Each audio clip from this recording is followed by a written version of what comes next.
Over the past few weeks, companies like Marvel and DC have found themselves in a lot of hot water. They have continued to not listen to fans that matter, the fans that actually purchase their products, and continue to publish what I think is pure woke trash that is a waste of paper and ink, like Gotham High, where Alfred, this iconic character, is gay, and Wayne Enterprises was started by a female's money, no men in sight, and then of course we had New Warriors, where some heroes use experimental internet gas, and other heroes don't actually have any powers themselves, they just have things like magic backpacks to rely on. But none of this is new, all of this writing is not new. For a few years now, the comic book industry has been in a state of decline with no light in sight at the end of the tunnel. So today I wanted to read through an article that truly sums up how the comic book industry is on life support. Because if companies like Marvel and DC continue to publish the content that their fans, the people that usually purchase their books, will not buy, when those fans start to stop actually 100% supporting these companies, the companies will die. Comics were already on life support, but the coronavirus has dealt the death blow. It wasn't fans that crashed the industry. It was publishers that decided to ignore systematic issues and mock readers instead of capped off at the hand grenade of the coronavirus. I 100% agree with this statement. We have not even started reading the article yet, and this sums up how I and many other people feel. It wasn't the fans, it was the publishers that decided to ignore big issues and mock readers. Due to the COVID-19 coronavirus, Diamond comic book retailers, the primary distributor of most of all physical comics, announced the suspension of deliveries of new comics starting April 1st, with no announced date of resuming business. Additionally, they plan to lay off redundant employees. If you are a fan of comics, though, this is not surprising. The coronavirus exposed the flaws in the economy and turned bad business errors from annoyances into fatalities. Like every other business, comic shops are struggling, especially since they rely on in-person foot traffic.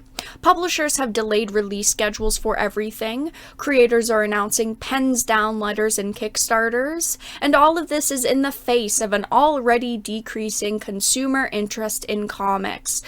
I also wanted to point out that I don't believe the attempt by publishers to help stores buy Comic Hub is going to work. As this report says, publishers developed temporary distribution solution via Comic Hub.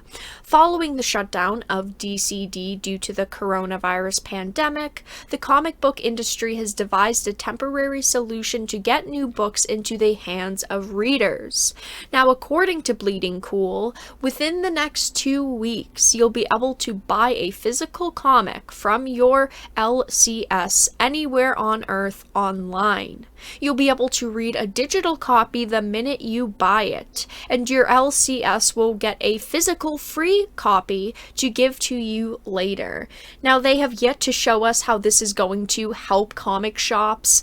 Customers are supposed to be able to buy a comic digitally and then receive a physical copy for this for free from their local comic stores, but they have yet to release details on how comic shops are going to be making money on this, and how this figures into allocation, but also how this affects existing orders from Diamond. We have absolutely no clue right now. It kind of sounds like a logistical nightmare, and they've yet to give us any details, but I did want to mention it.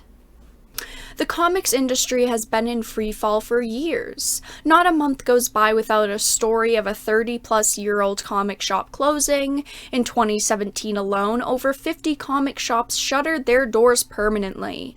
Sales of comic books on the direct market are falling fast, with sales from comic shops now less than 50% of comic book sales total, something not seen since comic shops began. I've talked about it time and time again.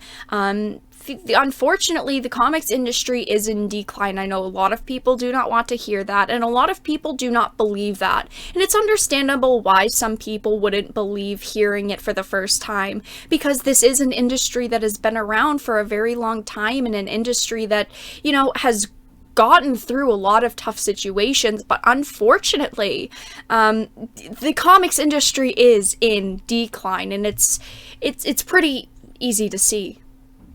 These problems only got worse in the 2010s as competition for eyes increased due to Netflix and an internet that made reading comics illegally a hassle-free experience. In response to this, comics tried to find a new audience and cover up their shortcomings by becoming the wokest vanguard in the culture war. Marvel is a perfect example. Since 2015, Marvel has made Captain America a Nazi, Iron Man a black woman, Hulk a Marxist Korean teen, and there's a much media touted Muslim Miss Marvel, and practically all of the X-Men have been made gay. Marvel is just one company, though, in a 4-year period, and that's before we even get into 2020's Snowflake and Safe Space. I truly believe making characters and books based off of characters like Snowflake and Safe Space, and even with DC with Gotham High, these characters are characters no one wants to see, and it is just going to kill the existing consumer base that you have. Which, it says, is frankly insane because, let's be brutally honest, the people buying comics are not woke and never will be. Instead of listening to their consumer base, Marvel was listening to leftist media. The consumers that buy comics are overwhelmingly white guys in their 30s and 40s. I completely agree with them saying the people that buy comics are not woke and never will be. We see time and time again people that are snowflakes, people on social media that complain about all of these characters just being white cis males, there being no diversity, no representation, and when companies are making books that have diversity and representation, we're, making Wayne Enterprises into a company that was started by Martha. We're seeing Alfred being gay. We're seeing all of these characters being changed to appeal to a specific group of people, and that specific group of people isn't even purchasing the product. So basically, these comic companies are just ruining good characters and good franchises to appeal to people that are never and will never purchase these products. Do you know what is going to happen with all of these woke books? They're going to be put into a storage unit and forgotten about, and one day we're going to use them as fire starter. But that is all that I really had to discuss today. I truly just wanted to deep dive into the topic. I really just wanted to discuss how things like New Warriors and Gotham High are not helping save the comic industry, and companies like DC and Marvel just need to get off their asses and have people create good content. But if you enjoyed this video, please make sure to give it a like, and of course if you did not, make sure to give it a dislike. I appreciate your support either way, but I will talk to you all again in the next video really soon.